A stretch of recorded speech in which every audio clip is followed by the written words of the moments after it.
The most important, take yourself with ease and be gradual. Be gradual. Don't jump to the 10th step. Don't leap. Take it easy, because that's against your own human nature. You need to take it easy, one step at a time, and that's what the Prophet ﷺ advised. This religion is deep and intense, so enter in it with ease and gentleness. That's how, these are some advice about how we can help change ourselves, move on towards Allah subhanahu wa ta'ala. Inshallah, in the second part of the khutbah, I'll talk about how we can help change people. أقول قولي هذا وأستغفر الله لي ولكم. الحمد لله رب العالمين والصلاة والسلام على نبينا محمد وعلى آله وصحبه أجمعين. Changing ourselves is not enough. In order to keep changing, we need to help others change. That's the sadaqah that you give for change. If Allah has helped you and enabled you to change and correct your ways, help others. It will help you create momentum. And that's the underlying principle of al-amr bil-ma'roof wal-nahy al-munkar. Enjoining the good and forbidding the evil. And we all know the story where the Prophet ﷺ talked about past nations.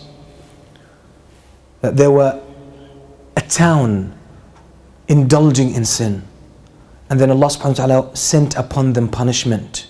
When the angels of punishment came down, they found this one person. He worships Allah, he's righteous. So they said to Allah, there is one good righteous person among them. Allah subhanahu wa ta'ala said, start with him. Because he saw people sinning against Allah subhanahu wa ta'ala, violating the rights of Allah, and it never moved him.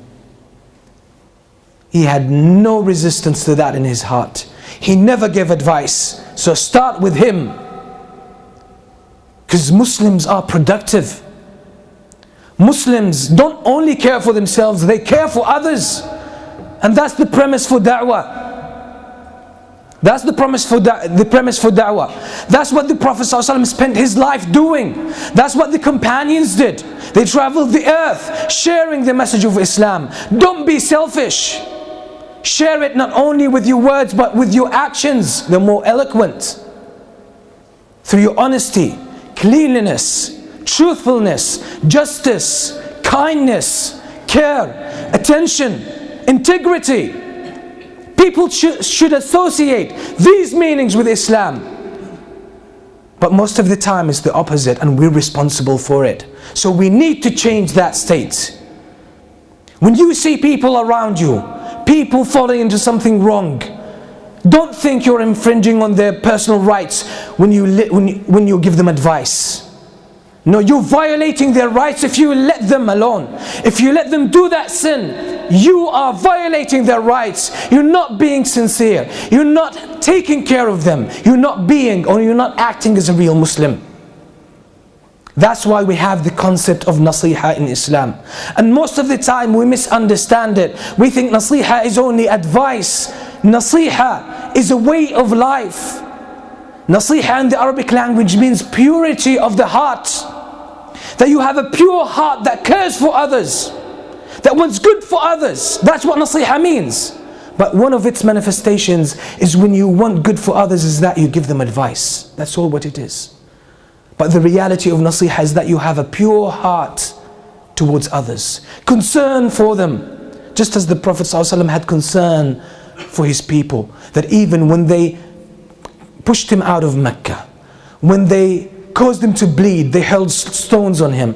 And the angel, Allah sent down the angel of the mountains. And Jibreel said to the Prophet ﷺ, he is the angel of the mountains. He can cause the mountains to collapse, fall on them, destroy them. He said, no. I'm hoping that Allah will bring from their descendants, their progeny, people who would worship Allah. And he would say, Allahumma ghfir li qawmi fa innahum la ya'lamun. Oh Allah, forgive my people because they don't know, after all the harm and pain they inflicted on him. And how do we do this? With gentleness and kindness, no harshness. That's how the Prophet ﷺ was. And he said Allah gives for gentleness and kindness more than he gives for harshness. So this is the way of our Prophet ﷺ, and that's what Islam teaches us. Islam makes us the best human beings ever. It cultivates us in all aspects of human life. It teaches us the skills and the meanings we need for life, to lead a good, purposeful life. That's what Islam teaches us. اللهم اغفر للمؤمنين والمؤمنات والمسلمين والمسلمات الأحياء منهم والأموات. اللهم كن للمستضعفين من المؤمنين في كل مكان. اللهم انصرهم على عدوك وعدوهم. اللهم أبرم لهذه الأمة أمر رشد يعز فيه أهل طاعتك ويهدى فيه أهل معصيتك. اللهم حبب إلينا الإيمان وزينه في قلوبنا وكره إلينا الكفر والفسوق والعصيان واجعلنا من الراشدين. وصلى الله وسلم على نبينا محمد وآله وصحبه وسلم.